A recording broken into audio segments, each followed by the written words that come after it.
मानस में स्पष्ट वर्णन किया है। भगवान की कथा को निरंतर श्रवण करते रहना चाहिए। कथा से कभी ऊबना नहीं चाहिए, कभी अघाना नहीं चाहिए, कभी भागना नहीं चाहिए।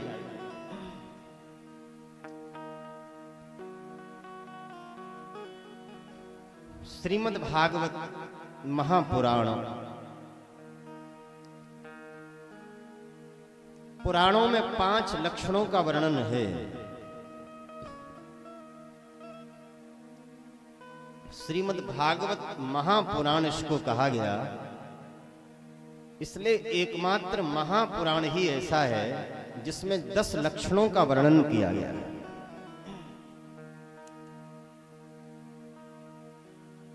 कल तक के प्रसंग में देवर्षि नारद जी के द्वारा व्यास जी को चतुष्ट श्लोकी भागवत का उपदेश प्राप्त हुआ और उन 4 श्लोकों के द्वारा ही श्रीमद् भागवत महापुराण की रचना की।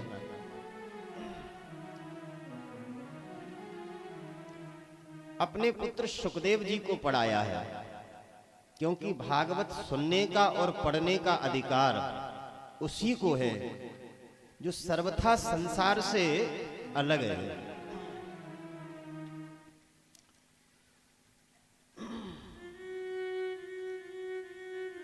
कथा का अधिकार सबको नहीं दिया गया, यह एक और विशेष बात है।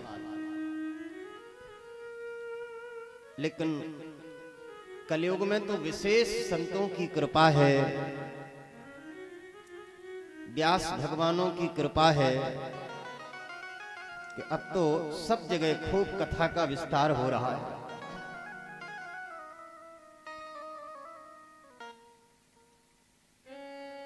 सुखदेव जी को भागवत पढ़ाया, इन्हीं श्री सुखदेव जी ने परीक्षित को भागवत सुनाया है। सूत जी ने कहा कि महाराज ये परीक्षित कौन है, हम जानना चाहते हैं। तो यहां कुछ महाभारत की चर्चा की गई है। बोले हे ऋषियों, ध्यान पूर्वक सुनो। बात उस समय की है जिस समय महाभारत का युद्ध चल रहा था। एक एक करके संपूर्ण कौरवों का विनाश हो गया। एकमात्र दुर्योधन रणभूमि में पड़ा पड़ा रो रहा था, चिल्ला रहा था, क्योंकि भीम की गदा ने दुर्योधन की जंघा को तोड़ दिया था।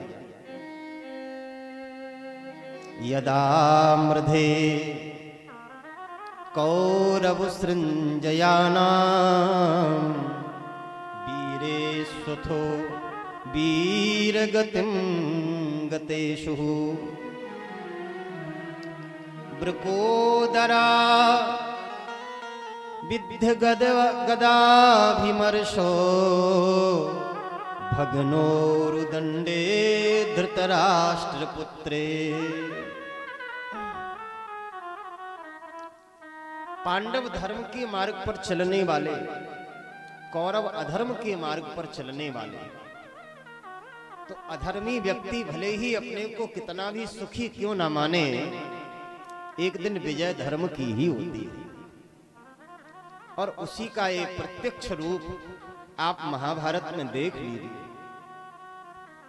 एक एक करके संपूर्ण कौरवों का विनाश हो गया। दुर्योधन पड़ा पड़ा चिल्ला रहा है। उसी समय द्रोणाचार्य के पुत्र अश्वत्थामा दौड़ते हुए आए। अश्वत्थामा और दुर्योधन की बड़ी भारी मित्रता थी। अश्वत्थामा ने कहा कि मित्रों, तुम्हारी यह दशा किसने कर दी है, मुझे शीघ्र बताओ, मैं उसको मृत्यु दंड दूंगा। दुर्योधन ने कहा कि मित्रों, अगर तुमने 5 पांडवों के मस्तक काट करके मुझे दिखा दिए तो मैं तुमको हस्तिनापुर का राजा बना दूंगा। ब्राह्मण तो थे ही अश्वत्थामा, लोभ की प्रवृत्ति कुछ विशेष हृदय में थी, स्वीकार कर लिया। रात्रि के समय अश्वत्थामा पांडवों को मारने के लिए निकला। पांडव शिविर में विश्राम कर रहे हैं, शयन कर रहे हैं, भगवान जाग रहे हैं, ध्यान पूर्वक सुनो। जिन भक्तों ने अपने जीवन को भगवान के चरणों में समर्पित कर दिया, ऐसे फिर उन भक्तों को किसी भी प्रकार की कोई चिंता नहीं करनी पड़ती।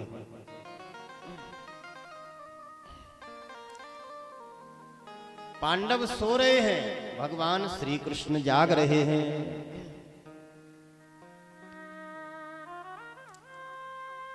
भक्तों के प्रति भगवान का ऐसा समर्पण है। अर्जुन उठ करके आए।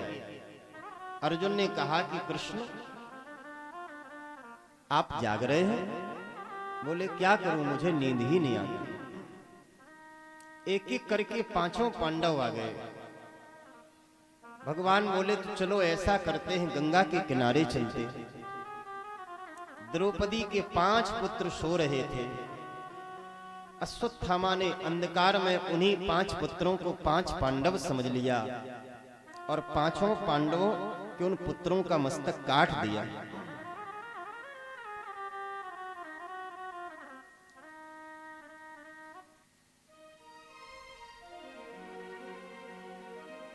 दुर्योधन के सामने लाकर के वह मस्तक पटक दिए।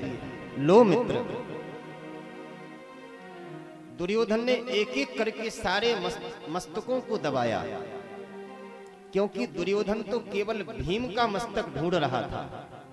इतना क्रोध उसके हृदय में था, इतनी जलन उसके हृदय में थी कि भीम का मस्तक मेरे हाथ में पड़ जाए तो मैं अपने हाथों से उसको मसील दूं।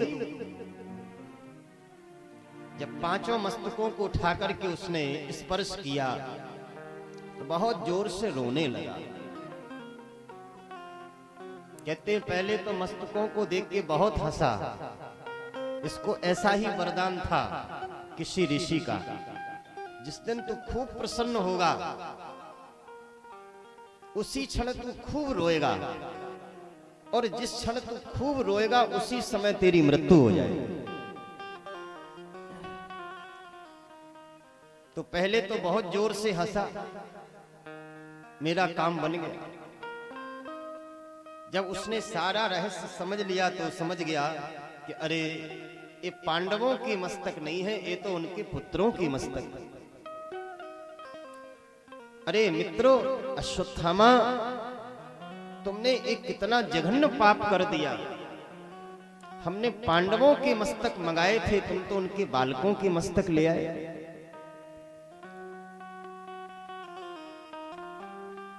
अब पांडव तुम्हें जीवित नहीं छोड़ेंगे। मित्र, यहां से शीघ्र भाग जाओ। तुमने हमारे पूरे खानदान को ही नष्ट कर दिया। अरे कम से कम यह है, कुल खानदान में पानी देने वाले थे, मेरे वंश को तुमने उजाड़ दिया है। ये तुमने क्या कर दिया? कहते कहते बड़ी जोर से रोने लग गया, और रोते रोते महाराज उसकी मृत्यु हो गई।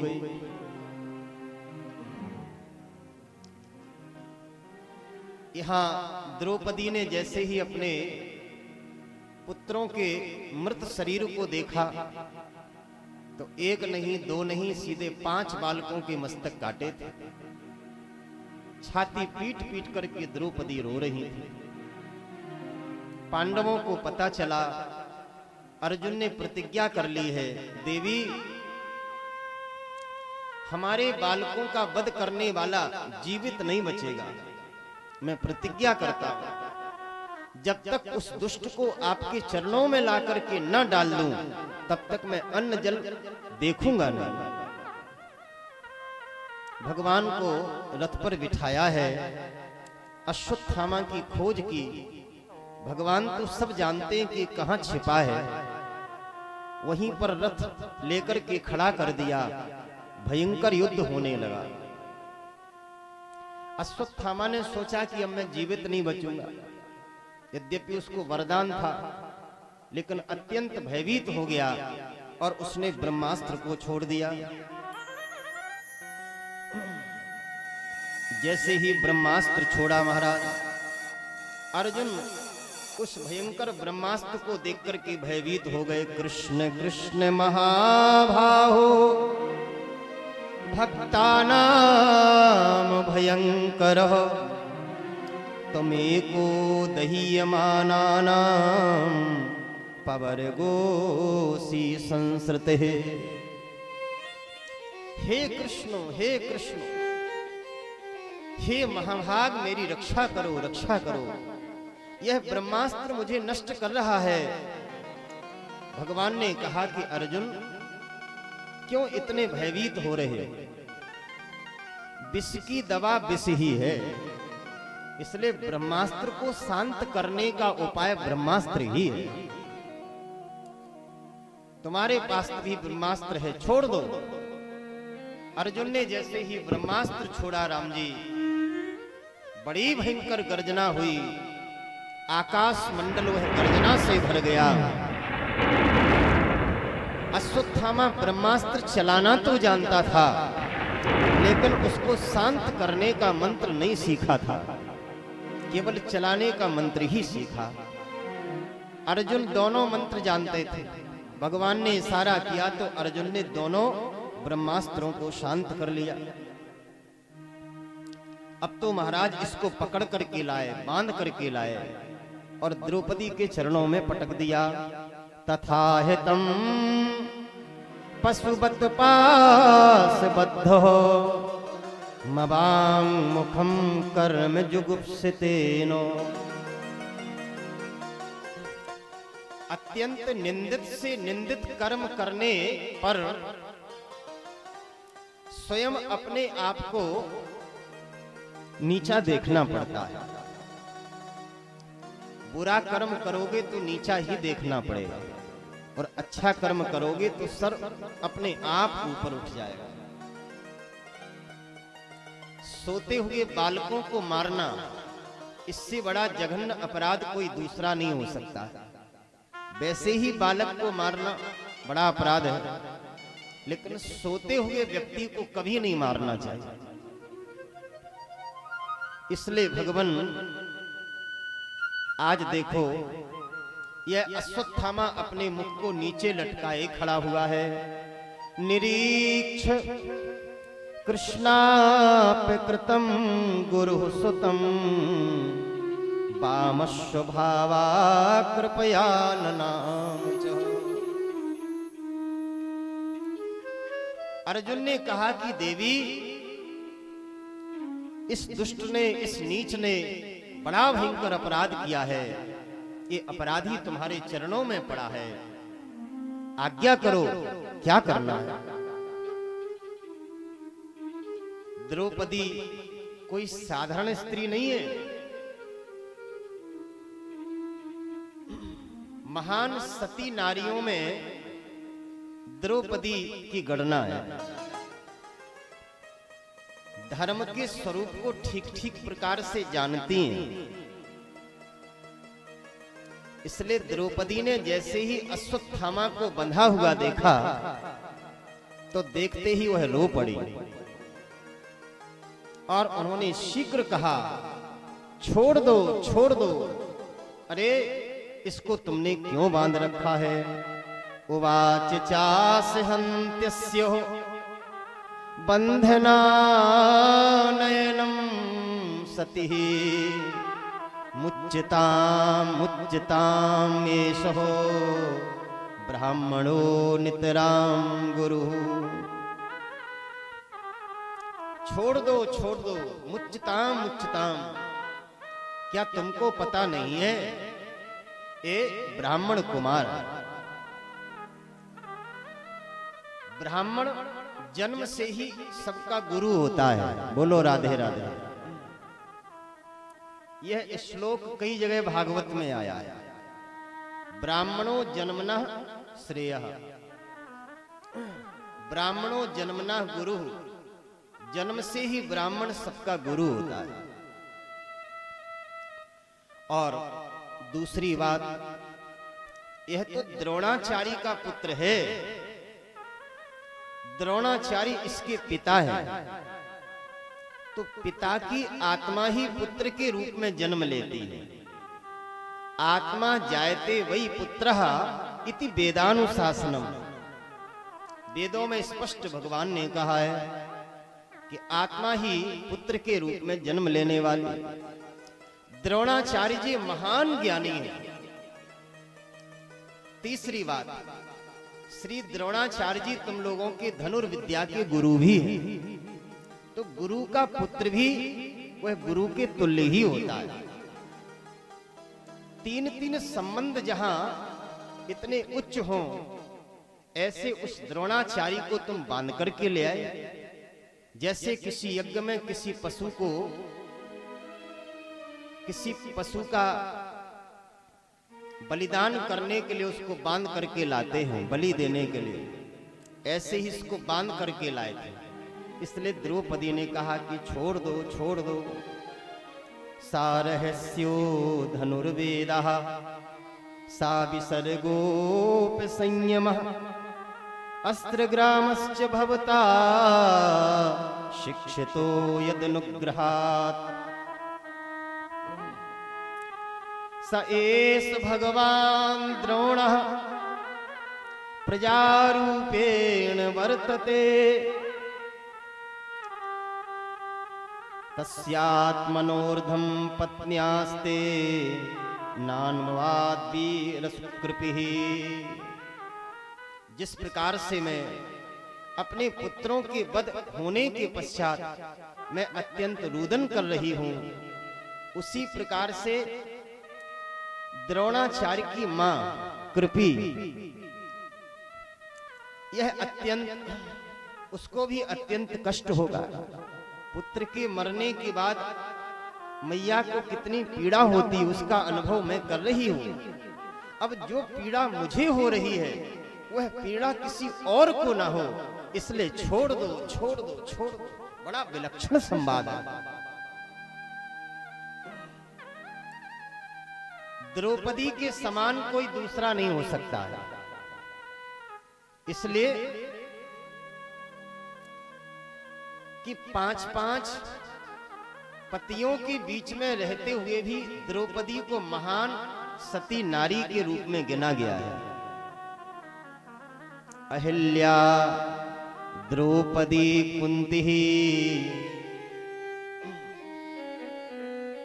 अहिल्या द्रौपदी तारः कुंती मंदोदरी तथा पंचकन्या स्मरे नित्यम महापातक नाशनम। इन 5 कन्याओं का नित्य स्मरण करना चाहिए। अहिल्या, द्रौपदी, कुंती, तारा और मंदोदरी। मंदोदरी रावण की पत्नी, तारा महाराज बलि की पत्नी है, बाली की पत्नी है, और कुंती श्री पांडु जी महाराज की पत्नी है। अहिल्या श्री गौतम जी की पत्नी है, और द्रौपदी यह 5 पांडवों की रानी है। इस प्रकार से द्रौपदी ने कहा कि छोड़ दो। अब एक एक करके सब आगे आए। छोड़ दे, किसको छोड़ दे? इस पापी को छोड़ दे। भीम ने कहा कि मैं इसे नहीं छोड़ूंगा, मैं एक ऐसी गधा मारूंगा कि पृथ्वी में चला जाएगा। अर्जुन ने कहा कि मैं नहीं छोड़ूंगा। नकुल सहदेव बोले कि मैं भी नहीं छोड़ूंगा। अंत में युधिष्ठिर जी से कहा कि आप ही बताओ क्या करना है, आप सबसे बड़े हैं। युधिष्ठिर जी ने कहा हम सबके भगवान कृष्ण हैं, हम तो कृष्ण के ऊपर छोड़ते हैं, इसे मारना चाहिए कि छोड़ना चाहिए? भगवान तो भगवान ही है। भगवान ने पहले द्रौपदी की बहुत प्रशंसा की, साधुवाद दिया, धन्य है द्रौपदी जैसी नारी जिसने इतनी बड़ी पीड़ा सहन करने के बाद भी धर्म को नहीं छोड़ा। धर्म की यही विशेषता है। धर्मात्मा पुरुषों के जीवन में कभी कभी इतने बड़े बड़े संकट आते हैं कि उन संकटों का सामना करने के बाद भी वह धर्म का अगर धर्म को नहीं छोड़ते हैं तो फिर धर्म उनको कभी नहीं छोड़ता है। इसलिए भगवान बोले कि द्रौपदी ने बिल्कुल उचित कहा है, लेकिन अगर आतताई को छोड़ दिया जाएगा तो इस प्रकार से फिर संसार में सब मनमाना आचरण करने लग जाएंगे। इसलिए इसको छोड़ना भी नहीं और इसको मारना भी नहीं। ब्रह्म बंधुर्न हंतव्यो आतताई वदार्हणः। इसलिए बड़ी भयंकर दशा कर दी महाराज। ब्राह्मण का अपमान ही उसकी मृत्यु है। कहते हैं मस्तक के सारे बाल कटवा दिए, मस्तक में जो मणि थी उसको निकाल लिया, एक तरफ की मूंछ कटवा दी, धक्के मार करके शिविर से बाहर कर दिया। अपमान ही मृत्यु के समान है।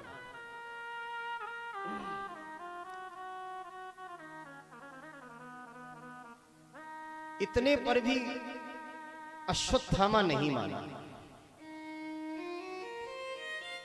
और उसने निश्चय कर लिया कि पांडवों ने मेरा अपमान किया है, मैं पांडवों को जीवित नहीं छोड़ूंगा।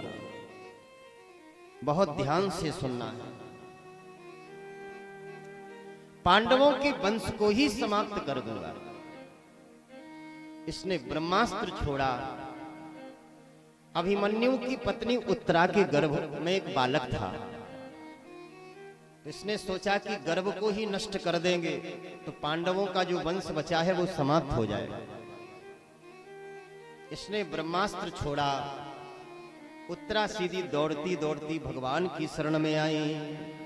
श्री उत्तरो उवाचो पाहि पाहि महायोगिन देव देव जगत्पते नान्यम तद्भयं पश्ये यत्र मृत्यु परस्परम।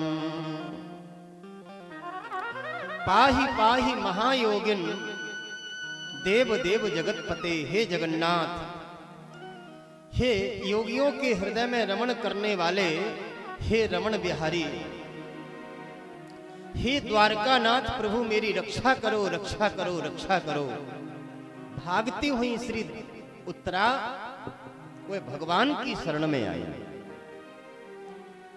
जैसे ही उत्तरा ने भगवान को पुकारा तो सीधे भगवान उत्तरा के गर्भ में प्रवेश कर गए। बोलो भक्त वत्सल भगवान की जय। जहां नहीं जाना चाहिए वहां भी ठाकुर जी चले गए। क्या गर्भ भी कोई जाने की जगह है? गर्भ के चारों ओर मलमूत्र बिखरा रहता है,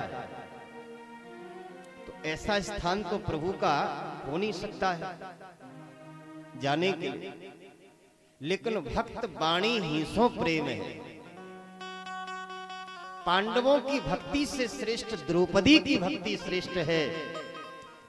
द्रौपदी की भक्ति से श्रेष्ठ माता कुंती की भक्ति श्रेष्ठ है। और कुंती से भी श्रेष्ठ भक्ति उत्तरा की है, क्योंकि उत्तरा ने सीधे भगवान को पुकारा। इसलिए भगवान भक्त की वाणी सुनते ही उत्तरा के गर्भ में प्रवेश कर गए। भगवान को अपने भक्त से बहुत प्रेम है। मेरे हिय में गई समाय, हमारे वृक्ष का एक बहुत प्यारा रसिया।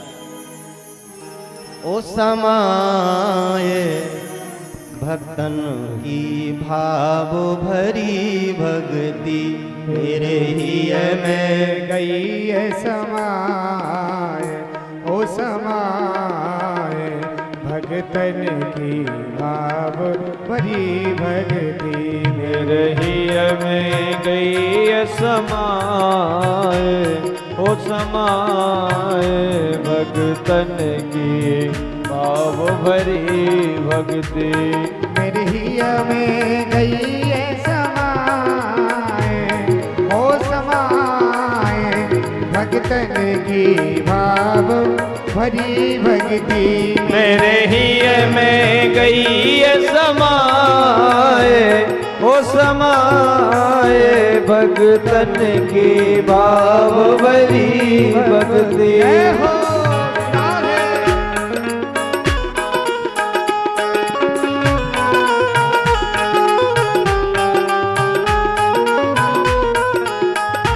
जय हो।